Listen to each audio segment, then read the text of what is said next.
मुक़द्दस यूहन्ना रसूल की मार्फत लिखी गई अंजील, इसका पहला बाब, इसकी 16 से 18 आयत। क्योंकि उसकी मबूरी में से हम सब ने पाया, यानी फजल पर फजल, इसलिए कि शरीयत तो मूसा की मार्फत दी गई, मगर फजल और सच्चाई यीशु मसीह की मार्फत पहुंची। खुदा को किसी ने कभी नहीं देखा, इकलौता बेटा जो बाप की गोद में है उसी ने जाहिर किया। पाक कलाम के पढ़े और छोड़े जाने पर खुदा उनकी बरकत हो। तशरीफ रखें। खुदा उनके अजीम जलाली बरकत नाम में आप सबको सलाम। मेरा हाथ लहराइए और पाकों को जोरदार तालियों से बधाइए।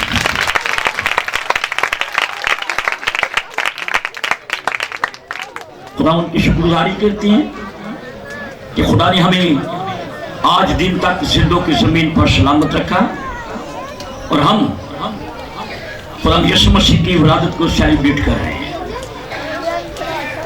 अभी भी बच्चे छोटे, एक बहन यहाँ आकर खड़ी हो जाए, इनके पास सब खड़े हो जाएंगे तो फिर आप इनको देख लें। शुक्रिया। खुदा का कलाम जो हमारे कदमों के लिए चिराग, हमारी राह के लिए रोशनी है। आज इस कलाम को बड़े गौर से सुनिए। खुदा ने जो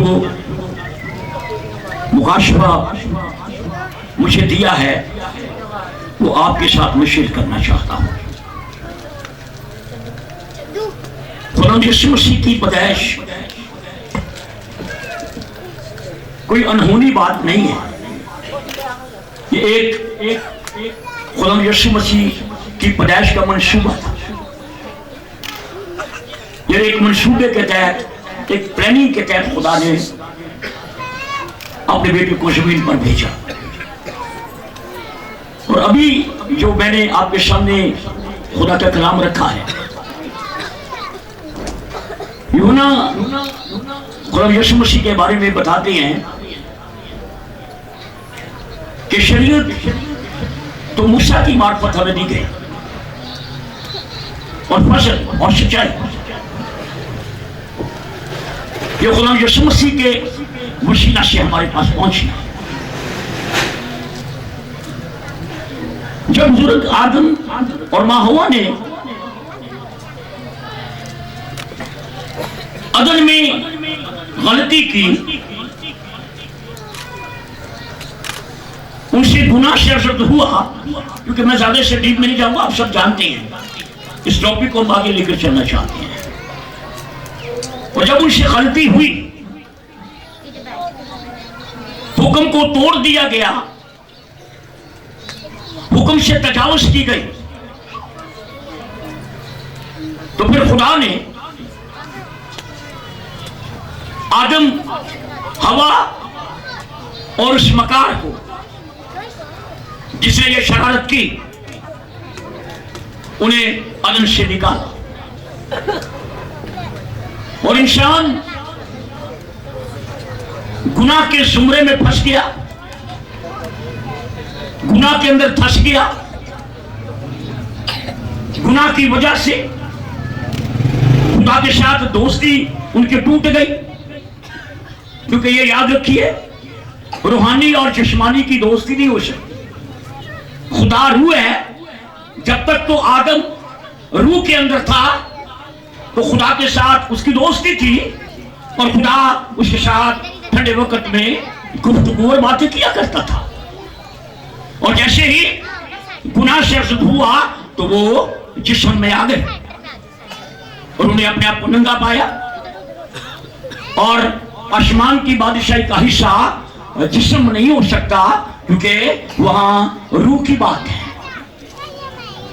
और आदम ने अपनी रूहानियत को डैमेज कर दिया,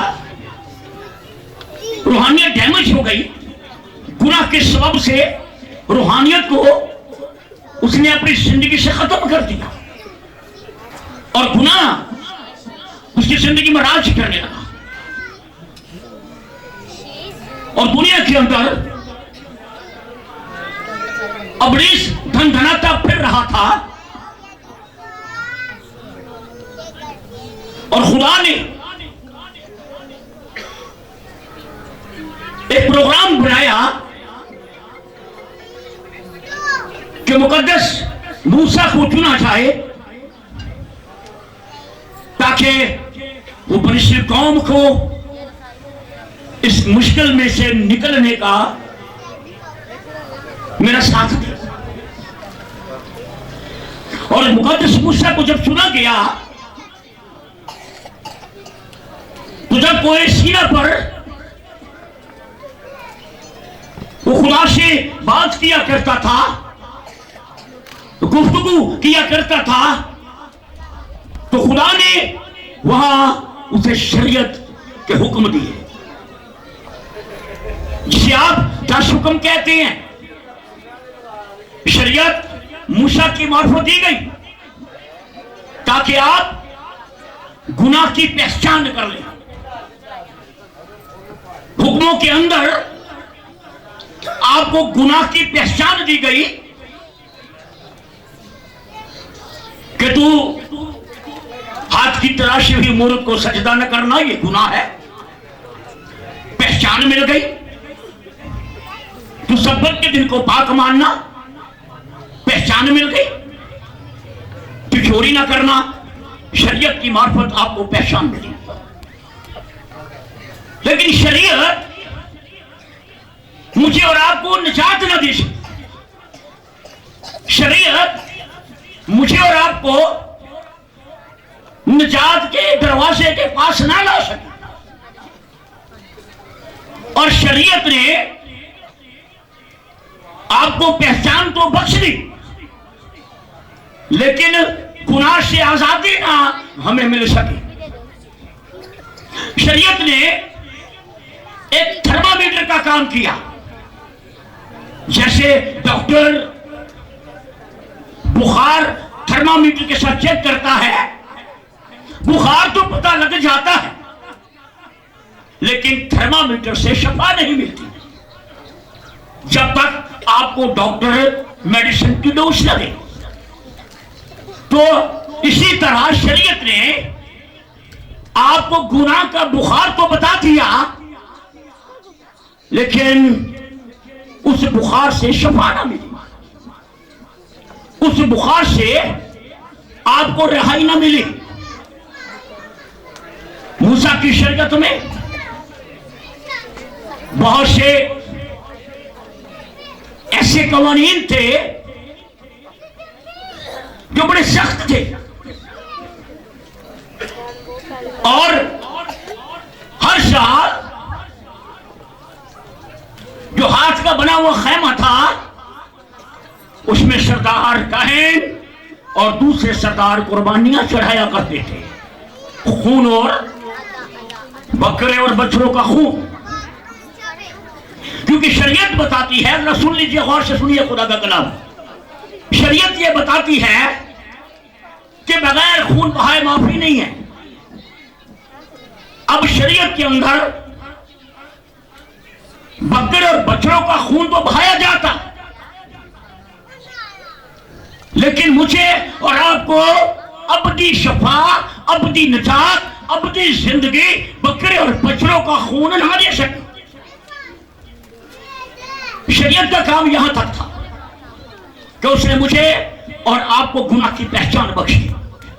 मैं हवाला पढ़ना चाहता हूं, अगर आप रोमियो 7 बाब उसकी 7 आयत पढ़ रहे हैं तो लिखा है, पौलुस कहते हैं, हम क्या कहें, क्या शरीयत गुनाह है? हरगिज नहीं, बल्कि शरीयत में गुनाह को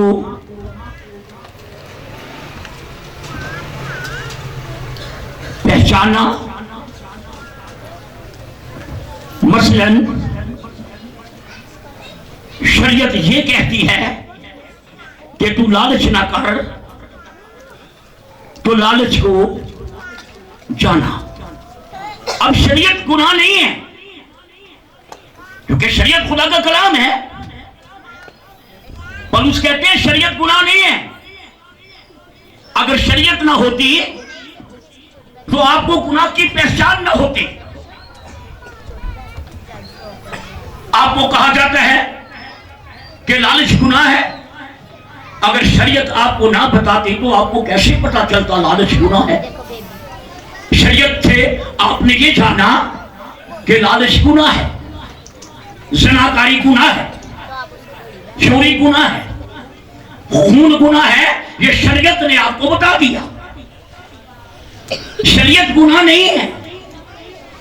शरीयत आपको गुनाह की पहचान देती है। अब मैं आपको यह बताना चाहता हूं कि इस शरीयत के दौरान बहुत से लोग आए, लेकिन शरीयत तो लोगों तक पहुंचती गई, लेकिन किसी भी शख्स के वसीला से अबदी शफा, अबदी निजात न आई। और खुदा ने एक मंसूबा बनाया। वो मंसूबा ये था, वो शुरू से बन चुका था। जब खुदा ने इब्लीस को कहा था, ये पहली पेशन गोई थी यीशु मसीह की पैदाइश की, कि मैं तेरे और औरत के दरमियान अदावत डालूंगा और तू औरत की नस्ल पर गालिब बनाएगा, तू उसकी एड़ी पर काटेगा, लेकिन वो तुझे अपनी एड़ी से कुचल देगा। ये खुदा ने ऐसा मंसूबा बना लिया कि मकार इब्लीस, तूने औरत को इस्तेमाल किया, आज सुन ले, मैं उसी औरत को इस्तेमाल करूंगा और औरत की नस्ल से तेरे पांव को उसके पांव से तुझे कचलवा दूंगा। तेरी सिर को वो कुचल देगा, अपने पांव के नीचे वो तुझे कुचलेगा। और वो औरत की नस्ल आप जानते हैं कि अभी शरीयत ही है। तो वो मंसूबा, वो प्रोग्राम, वो प्लानिंग जो खुदा की थी, वो मुकद्दसा मरियम के वसीला से खुदा पूरी करने जा रहा था। क्योंकि शरीयत गुनाह तो बता चुकी, जो मूसा की मार्फत हमारे तक आई, लेकिन शरीयत के वसीले, बकरे बच्चों के खून के वसीले बंद बहिश्तों का दरवाजा न खुला। फिर ऐसा इंतजाम हुआ,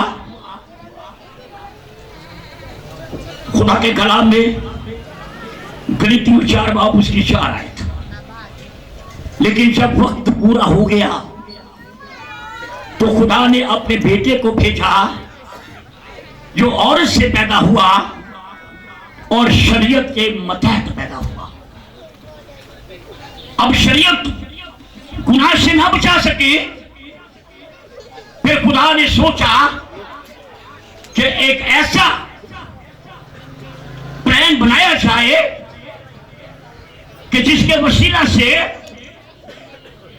इंसान बच जाए, इंसान मेरे पास वापस आ जाए। तो खुदा ने जब वक्त हो गया कि खुदा ने देखा कि अब इब्लीस को कष्ट देने का वक्त आ चुका है, अब इब्लीस की धज्जियां उड़ाने का वक्त आ चुका है, अब इब्लीस को शर्मिंदा करने का वक्त आ चुका है। तो खुदा ने वक्त के मुताबिक एक औरत के वसीला से यीशु को पैदा किया और शरीयत के मतहत पैदा किया।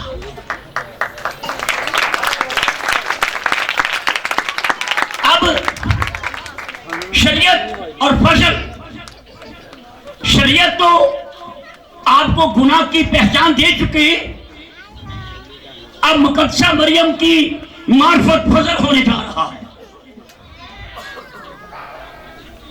शरीयत के मुताबिक यीशु मसीह पैदा हुए। आज इस बात को सुनिए गौर से,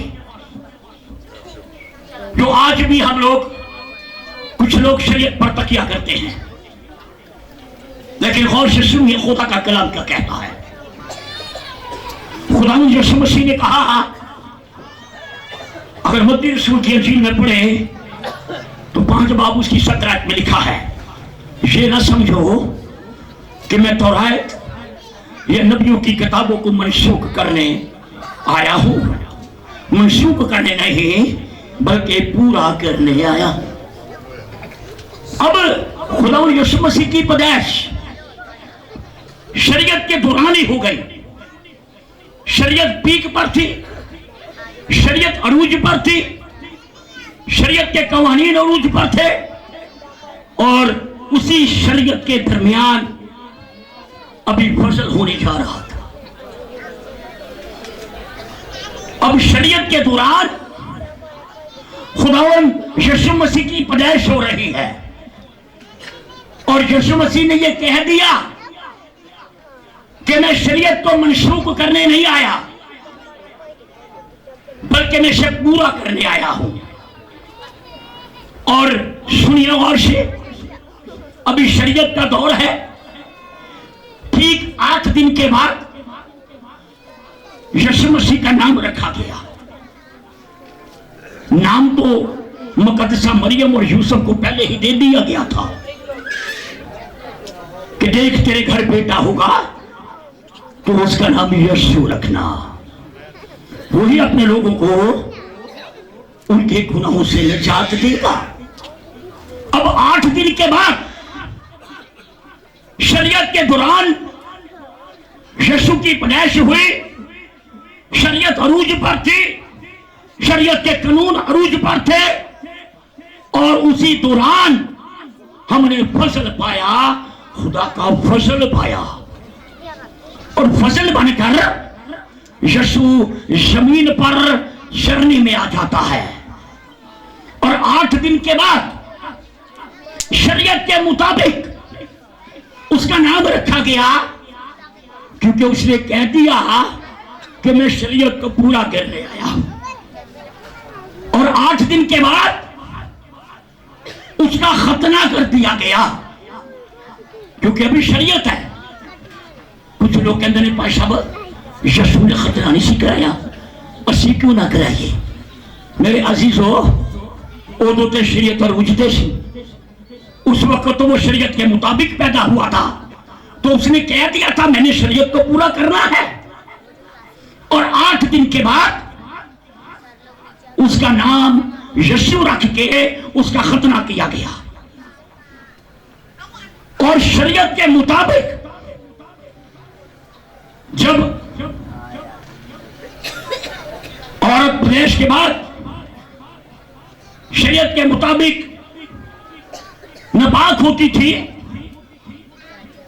तो शरीयत के मुताबिक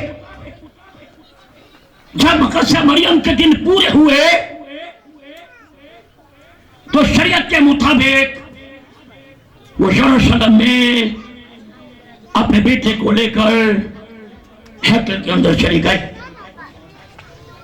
क्योंकि शरीयत है। और शरीयत कहती थी कि पलोठे को जैसे ही मां पाक हो उसे हैकल में लेकर जाए, और 2 कमरियों का जोड़ा या कबूतरों का जोड़ा लेकर जब मसा किया जाए तो छोड़ा जाए। अब ये बात है शरीयत की, क्योंकि यीशु शरीयत के मुताबिक पैदा हुए थे और यीशु शरीयत को पूरा कर रहे थे। आज हम कहते हैं पादी साहब जरा पढ़ के तो सुनाओ, कितने लिखे है खतना नहीं कराना चाहिए। बाइबल कहती है पौलुस की मार्फत गलातियों 5 में खतना कोई चीज नहीं है, खतना कोई चीज नहीं है, नए सिरे से पैदा होना ही सब कुछ है।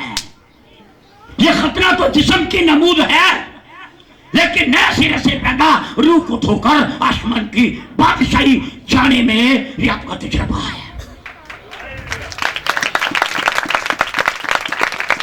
और यीशु मसीह ने शरीयत को पूरा किया, क्योंकि उसने फरमाया था मैं शरीयत को पूरा करने आया हूं, तो वो पूरा कर रहा था। और उसने चरनी से लेकर सलीब तक शरीयत को उसने पूरा किया। क्योंकि रोमियो के खत में अगर हम पढ़ें तो लिखा है, सॉरी अब्रानियों उसकी 9 बाब उसकी 22 आयत में लिखा है, लेकिन सब चीजें तकरीबन सब चीजें शरीयत के मुताबिक खून से पाक की जाती थी और बगैर खून बहाए माफी नहीं है। अब शरीयत यीशु पूरी करने जा रहे थे और मुझ पर और आप पर फजल होने जा रहा था। हमने उसका ऐसा जलाल देखा जैसे बाप के इकलौते का जलाल, उसके जलाल को हमने देखा। बाप की गोद में बेटे ने खुदा को जाहिर कर दिया। जब यीशु जमीन पर आए तो अंधों की आंखें जब खोली गए तो साबित कर दिया कि मैं खुदा का बेटा हूं। खुदा भी ये करता है तो मैं भी वही काम कर रहा हूं, इसलिए मुझे देख लो, क्योंकि बाप मुझ में से होकर काम करता है।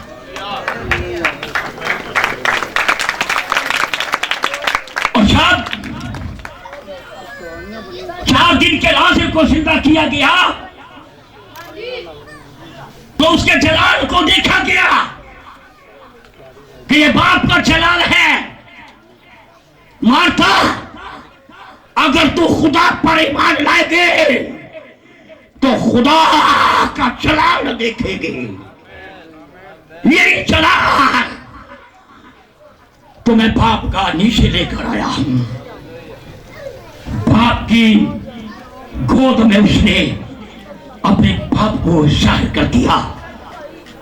फिलिप्पुस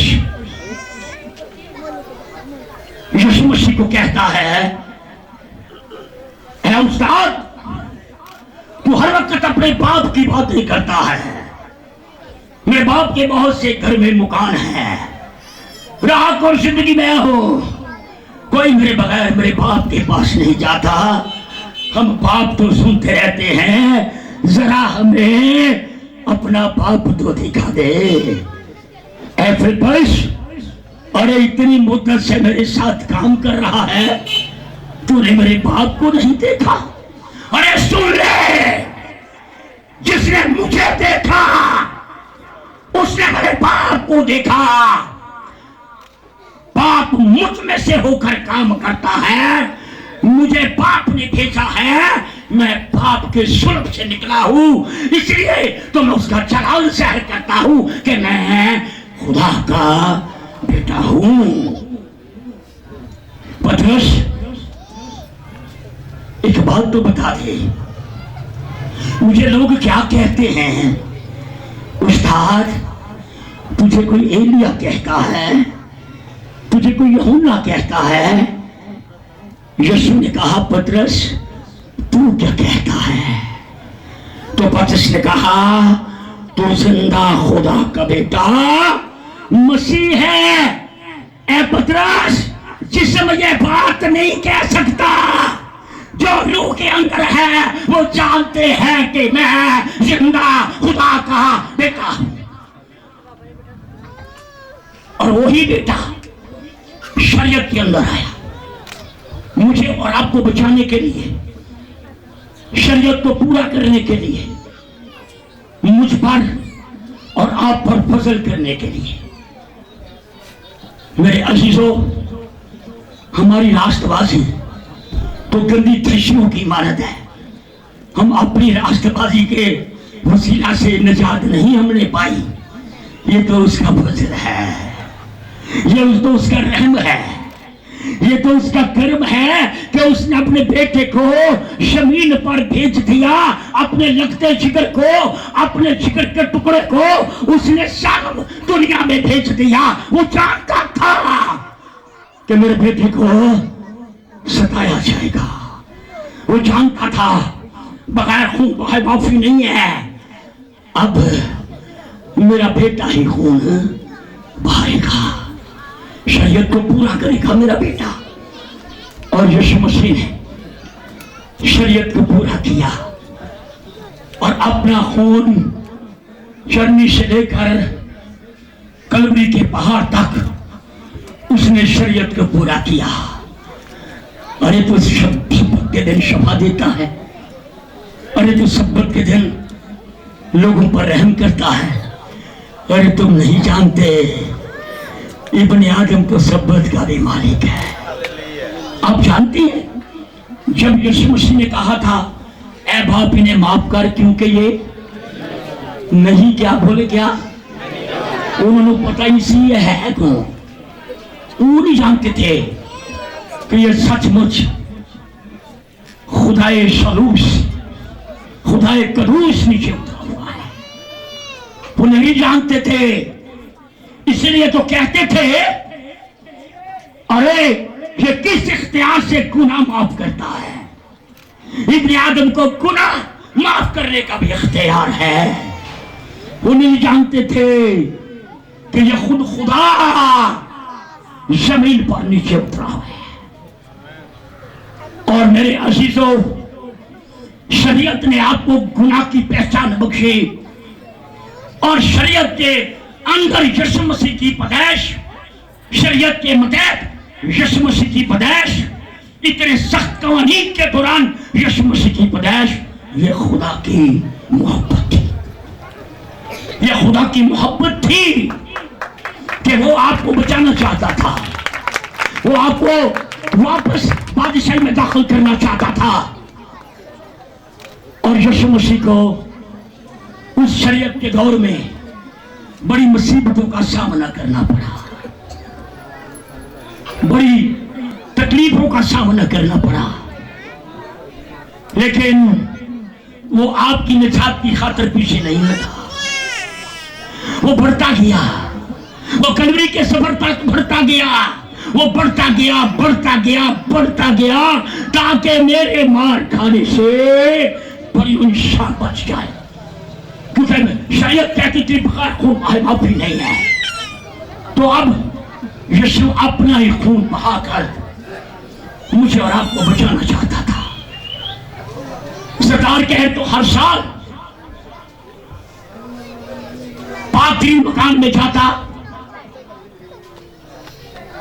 और बकरे बछड़ों के खून की कुर्बानी चढ़ाता, लेकिन वो खून मुझे और आपको अपनी खलासी न दे सका।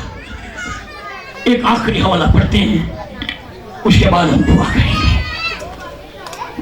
पढ़िए अपराधियों 9 बाप इसकी 11 से 15 आयत। अब्रानियों इसका 9 बाप 11 से 15 आयत। कलाम मुक़द्दस में लिखा है, लेकिन जब मसीह आइंदा की अच्छी चीजों का सरदार काहिन होकर आया तो उस बुजुर्ग और कामिल खेमा की राह से, जो हाथों का बना हुआ यानी इस दुनिया का नहीं, और बकरों और बछड़ों का खून लेकर नहीं, बल्कि अपना ही खून लेकर पाक मकान में एक ही बार दाखिल हो गया और अपनी खलासी कराई। क्योंकि जब बकरों और बैलों के खून और गाय की राख और नापाकों पर छिड़कने जाने से ज़ाहिरी पाकीज़गी हासिल होती है, तो मसीह का खून जिसने अपने आप को असली रूह के वसीला से खुदा के सामने बेऐब कुर्बान कर दिया, तुम्हारे दिलों को मुर्दा कामों से क्यों ना पाक करेगा, ताकि जिंदा खुदा की इबादत करें। और इसी सबब से वो नए अहद का दरमियानी है। पाक कलाम के पढ़े जाने पर उसकी बरकत। आमीन। जो सरदार कहे हाथ के बनाए हुए खैमों में जाकर बकरे और बछड़ों का खून बहाता था, तो उससे मेरी और आपकी अपनी खलासी ना हुई। शरीयत आपको पहचान तो दे सकी, लेकिन आपको निजात न दे सकी। बकरे बछड़ों का खून तो उस वक्त बहाया जाता आरजी तौर पर, 1 साल के लिए जो भूल चूक के गुनाह होते 1 साल के लिए माफ होते, फिर अगले साल फिर दोबारा कुर्बानी है। लेकिन मेरे यीशु ने शरीयत को पूरा कर दिया। Hallelujah, hallelujah. यीशु के लिए जोरदार तालियां। आमीन। अब मेरे यीशु ने हम पर फसल किया है, फसल पर फसल हो गया है। यीशु के खून के वसीला से बंद हिस्सों के दरवाजे खुल चुके हैं। अबलीस को कुचला यीशु ने कुचल दिया है। मौत का डर खत्म कर दिया है, शैतान का डर खत्म कर दिया है, गुनाह का डर खत्म कर दिया है। और वही बात खुदा बाप ने कही थी कि तू औरत की नस्ल की एड़ी पर काटेगा और वो तुझे एड़ी से कुचल देगा। और यीशु ने उसे कुचल दिया और कहा, ऐ मौत तेरा ढाल कहाँ रहा? मौत फतह का रुकमा बन गई। और यूं यीशु मसीह ने शरीयत को पूरा कर दिया। अब आप शरीयत के मतहत नहीं बल्कि फजल के मतहत हैं। आप पर फजल हो चुका है, आपके गुनाह माफ हो चुके हैं। लेकिन एक बात और सुनिए, पौलुस कहते हैं क्या हम पर इसलिए फजल हुआ कि हम गुनाह पर गुनाह किए जाए? नहीं। अगर अब आप गुनाह करते हैं तो अब बाकी कोई कुर्बानी नहीं है। हम तो जनाब यीशु ने उतरना जे भेड़ा ते बकरियां का साफ कर ले। अब जब तक जमीन पर जिंदा रहे यीशु की तालीम पर अमल करें। जब तक तू नेशन से पैदा नहीं होगा तो आसमान की बादशाही में दाखिल नहीं हो सकता।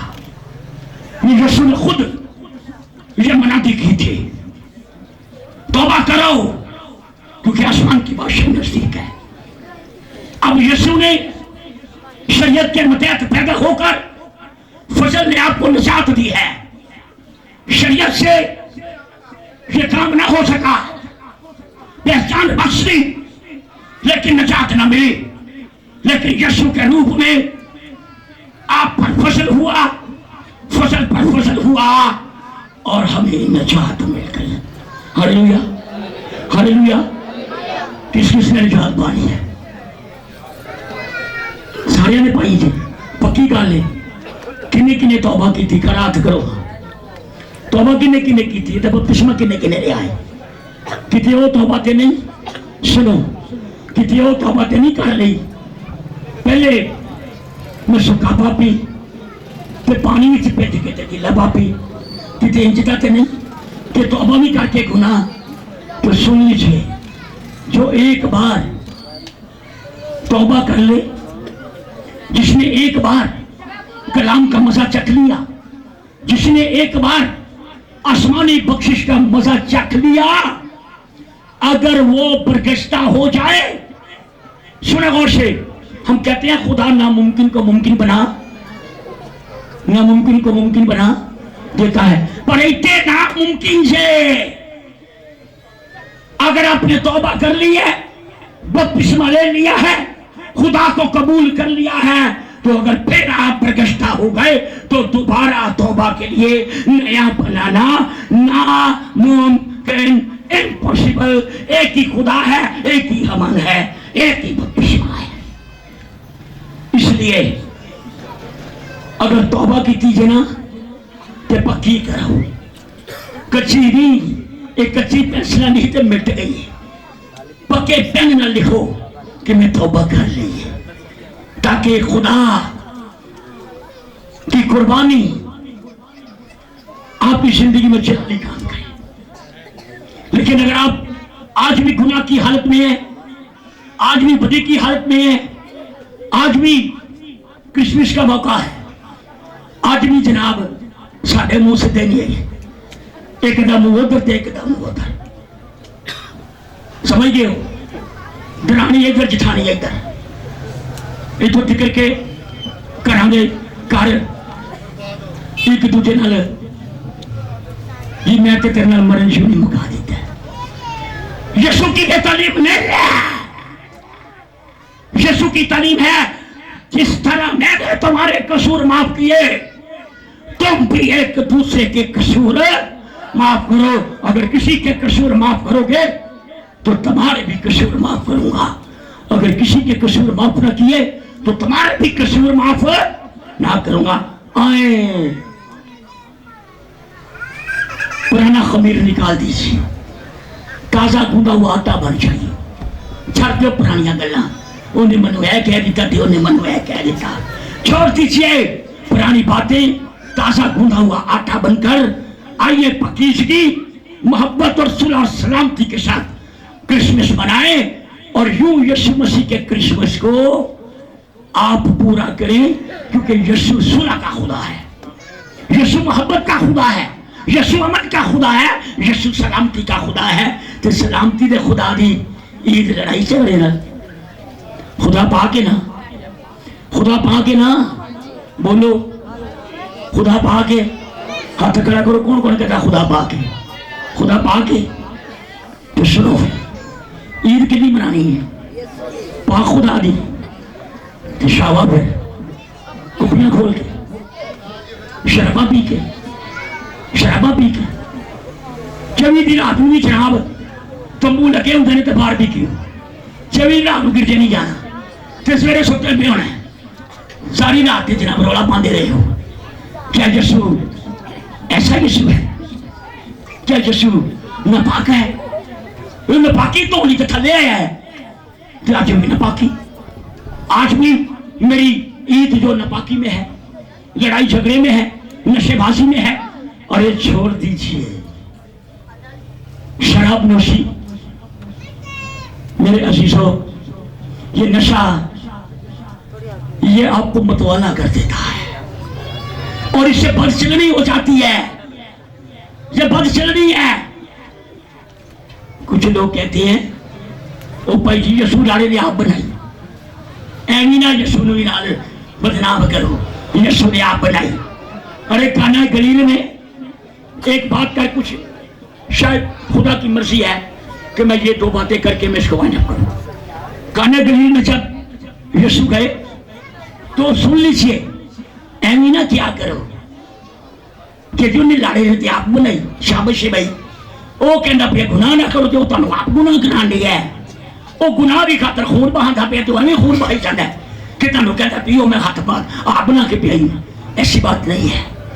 यहूदी दस्तूर के मुताबिक, अगर आप यूहन्ना 4 बाब में पढ़े, यहूदा दस्तूर के मुताबिक यहूदी दस्तूर अपने फंक्शन में अंगूरों का रस जिसे नहीं कहते हैं वो बनाते थे। जिन्हें आज भी गर्मियों में तो जनाब जानजू की खाते हो, कोल्ड ड्रिंक, दूध सोडा, सर्दियों में तो ग्रीन टी, ये आपका दस्तूर है ना, वो यार दस्तूर है, ऐसा कहते नहीं दस्तूर। तो यहूदी दस्तूर के मुताबिक काना गलील के फंक्शन में वहां यीशु मौजूद था, वहां अंगूरों का रस जिसे मैं कहते हैं वो दी जाती थी। बाइबल में तो लिखा है यीशु इतना पाक था, ना उसके मुंह को शराब और ना मैं लगाई गई। मैं और शराब में फर्क है, फर्क है। वो अंगूरों का रस है जो यहूदी दस्तूर के मुताबिक यीशु मसीह ने बरकत दी, और वो अंगूरों का रस जिसे मैं कहते बन गया, वो शराब नहीं थी। मत ऐसा कहें, मत अपने आप को सच्चा कहने के लिए अपने बाइबल की आप गलत बात को भी आप कहते हैं हमारी बाइबल कहती है। अरे नहीं, बाइबल तो कहती है नशेबाज खुदा की बादशाही में दाखिल नहीं हो सकता। बाइबल तो कहती है, तो पौलुस कहता है तो शराबी के साथ खाना भी ना खाना, कैसी बात करते हैं आप? और कह देने हाँ ठीक है विजय ऐसे पियो, वो दादी ने ना ऐसा करो, पाक बन जाओ, तुम्हारा बनाने वाला भी पाक खुदा की पाकीज़गी के साथ ईद मनाए।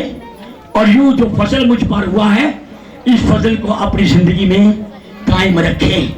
शरीयत आपको ना निजात दे सकी। फजल इतनी मुश्किलात थी उस फजल में यीशु पर कि यीशु को अपना खून बहाना पड़ा। कोई बहा सकता है?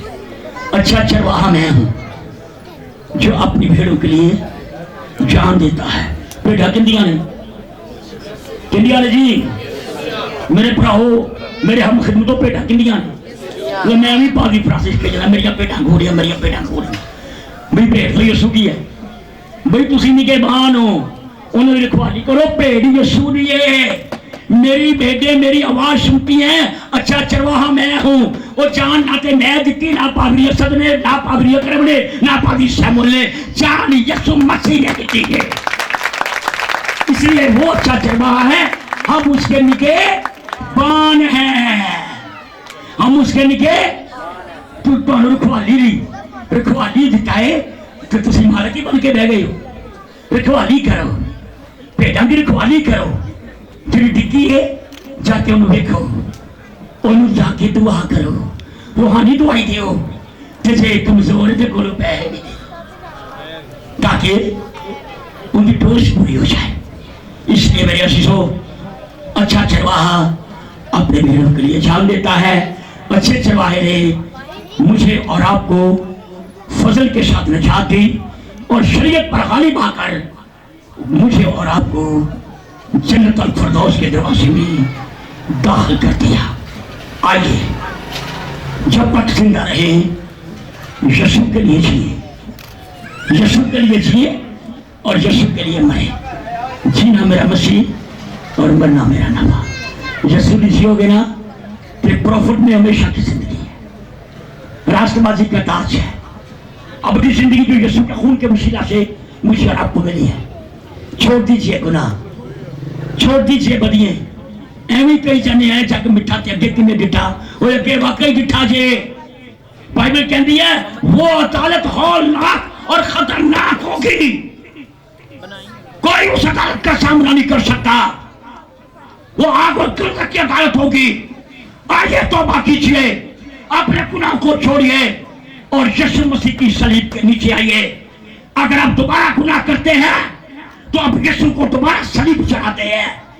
ना कीजिए ऐसे, और सिर्फ यीशु के नाम को अपनी जिंदगी में लीजिए, ताकि मरने के बाद हमेशा की जिंदगी के वारिस हो सके। पाक कलाम की पढ़े और सुन जाने पर खुदा उनकी बरकत हो।